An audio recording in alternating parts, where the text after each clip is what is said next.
The Bible is allegory and not true historical record. In the book of Hosea, chapter 12, verse 10, it says, I use parables by the ministry of the prophets. In Daniel chapter 12, verse 9 through 10, it says, the words are sealed until the time of the end. The righteous will purify themselves, but the wicked will do wicked. The righteous will understand, and the wicked won't. This is telling you here that not only were parables used, but those same parables wouldn't be understood until a certain time.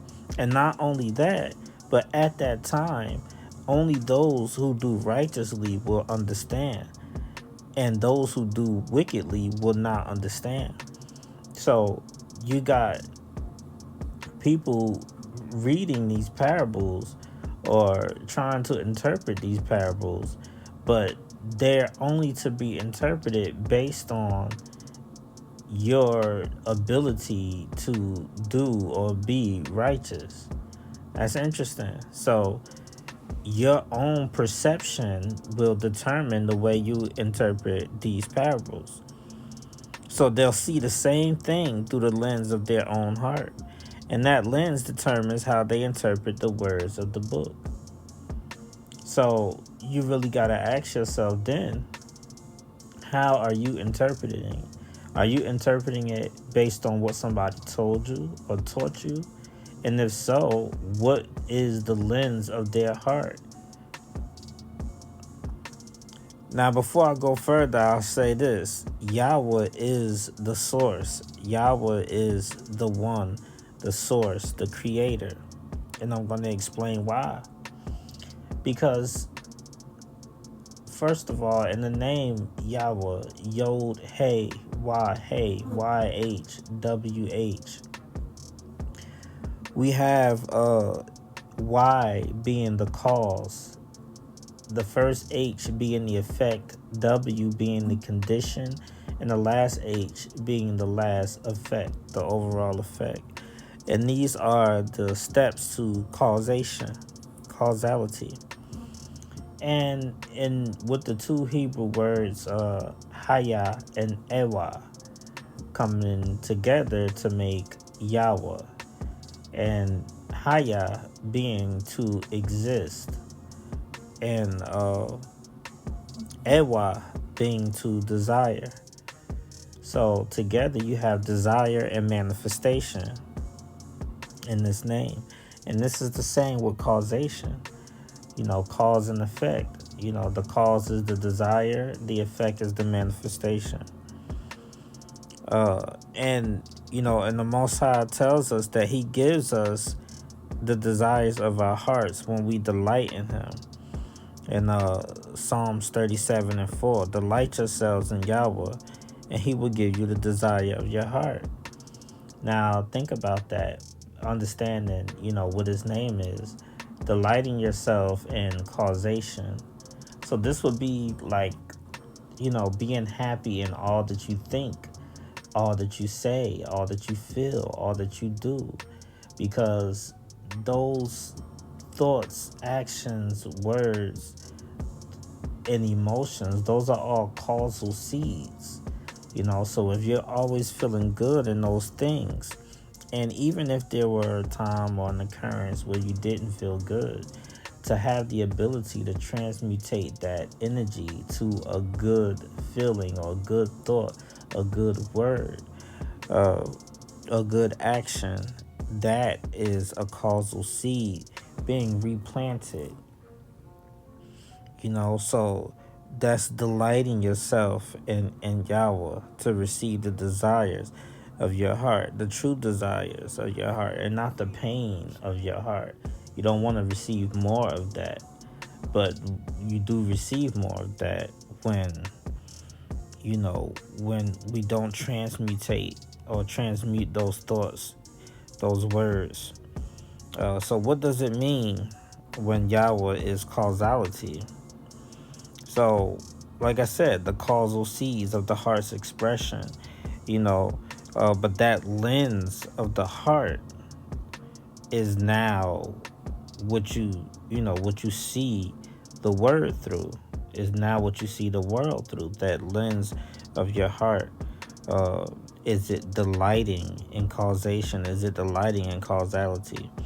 You know, but Yahweh tells us in Proverbs 23 and 26, give me your heart and let your eyes watch my ways.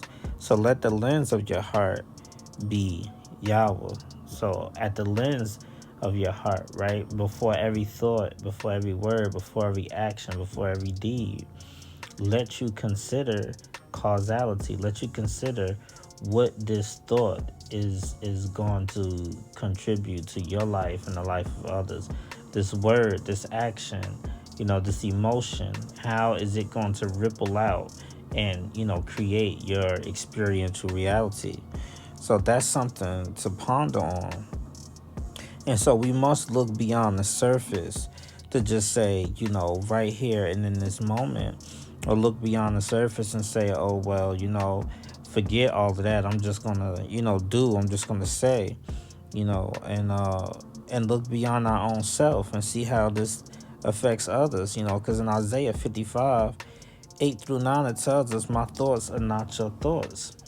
So the Most High thoughts and His ways are higher than ours, so they're on another level, is beyond the surface.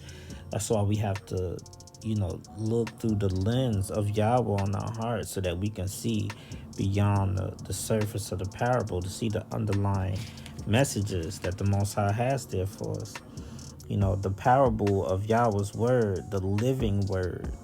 That's what it is. It's the living word. In Psalms 39 and 5, it tells us, behold, you have made my days as a handbreadth, and my age is as nothing before you. Every man at his best state is altogether vanity. And that word vanity is hebel, meaning breath. So that tells us there that, we're all breath, we're all but a living word of the Most High. And everything emanates from this living word of causal vibration.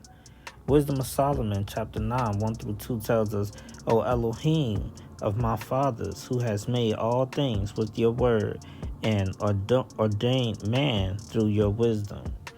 So the Most High made all things through His word, through that living vibration, and ordained man through this same wisdom, through this same living vibration.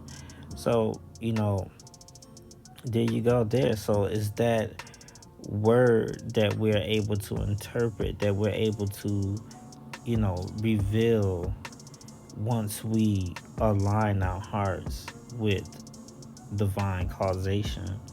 Once we pay attention to, at the root of all that we do, think, say, and feel, how it can ripple out and create this, this experiential reality.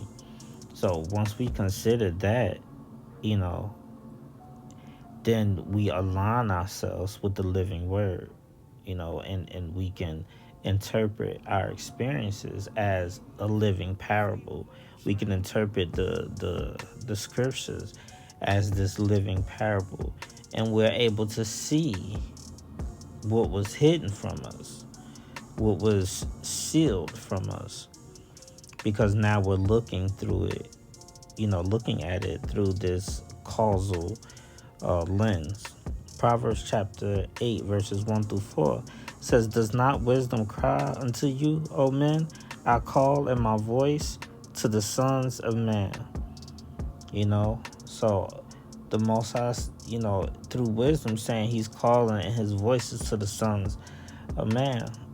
And that's telling us, that wisdom is communicating to us through all these experiences, through our living experiences, because it is the living word of the Most High. So these synchronicities are wisdom's cry. These coincidences are wisdom's cry.